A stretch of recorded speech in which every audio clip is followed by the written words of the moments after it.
Vous qui regardez cette vidéo, il est fort probable que vous ayez un problème lié à l'émotionnel.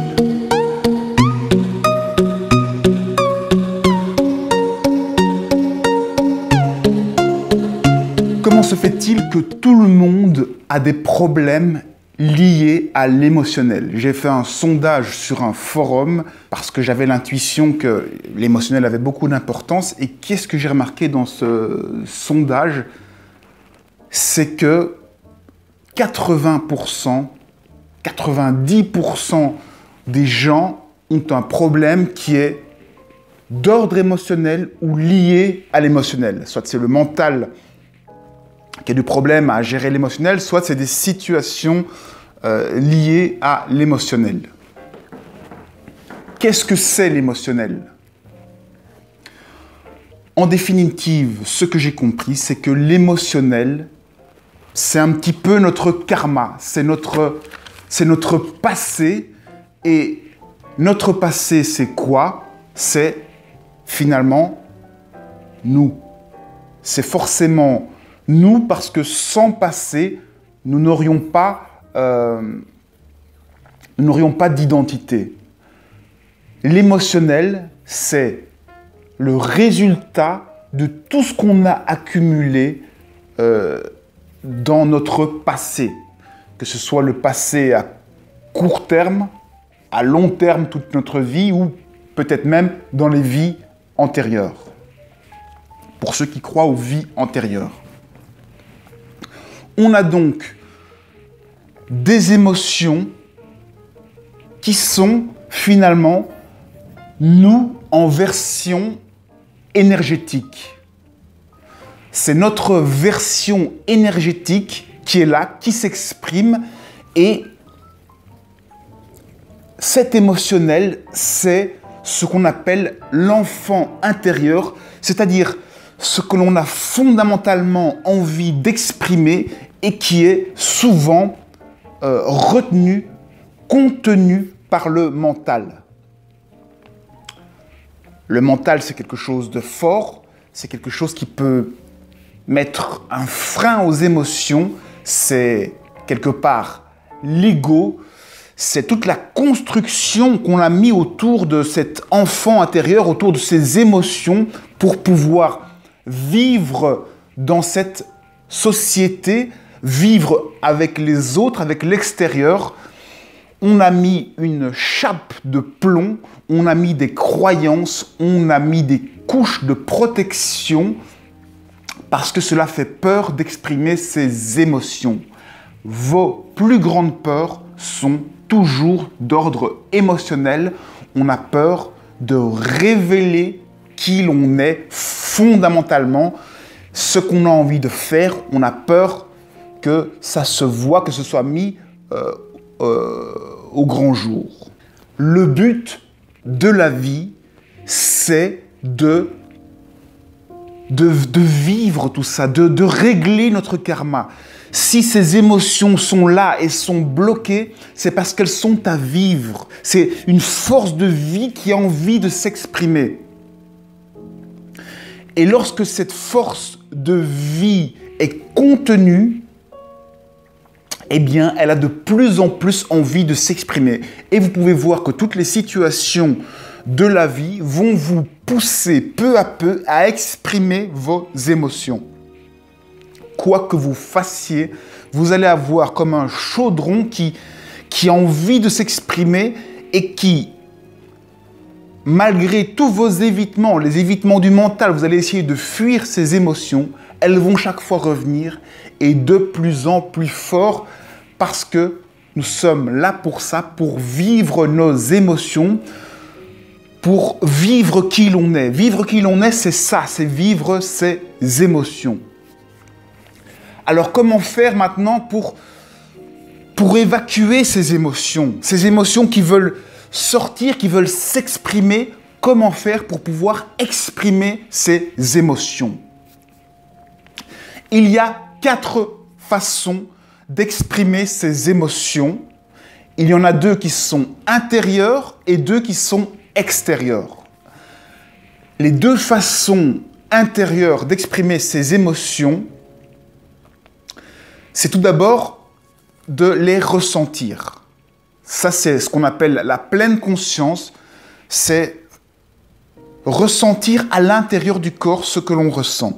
Et là, vous allez sentir que pendant toute la journée, si vous vous habituez à faire cet exercice, vous allez sentir que ça bouge dans votre corps, qu'il y a des énergies qui bougent, que les émotions bougent. Et là, l'expression des émotions, c'est quoi? C'est écouter ce que ça a à vous dire, ce qui se passe. Pourquoi est-ce que vous ressentez ça? Quel message vous recevez quand vous ressentez une sensation ici? C'est donc apprendre à s'écouter de l'intérieur. Certains appellent ça méditation, certains appellent ça pleine conscience, pleine présence. C'est écouter l'émotion, écouter ce qu'elle a à nous dire, c'est s'écouter soi-même, c'est écouter qui l'on est de l'intérieur. La deuxième option intérieure, c'est la somatisation. Alors là, évidemment, c'est moins amusant, c'est la maladie. Si on n'exprime pas ses émotions, si on ne les écoute pas, eh bien alors, vous allez somatiser, c'est-à-dire développer des maladies comme des allergies, de l'eczéma, des blessures, des coups, plein de choses qui vont faire que vous allez contenir tout cela en vous, rendre cela matériel. Vous allez concrétiser, rendre matière, transformer en matière ces émotions que vous refoulez et que vous refusez d'exprimer. Donc, à ce moment-là, on refuse de les exprimer oralement ou de les écouter. Du coup, vous somatisez, vous avez des maladies, etc.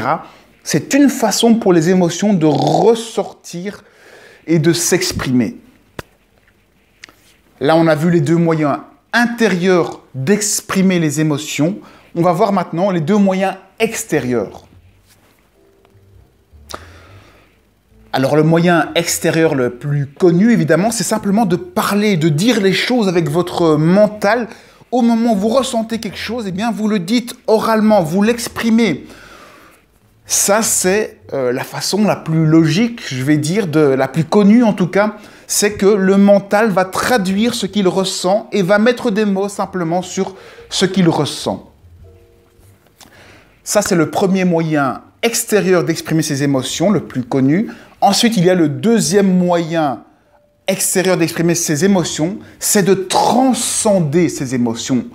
Transcender, ça veut dire quoi? Ça veut dire qu'on va utiliser un moyen artistique, un moyen qui nous dépasse, qui est au-delà de la parole, au-delà du mental, et qui va permettre d'exprimer ses émotions. Ça peut être le sport ou ça peut être n'importe quel art.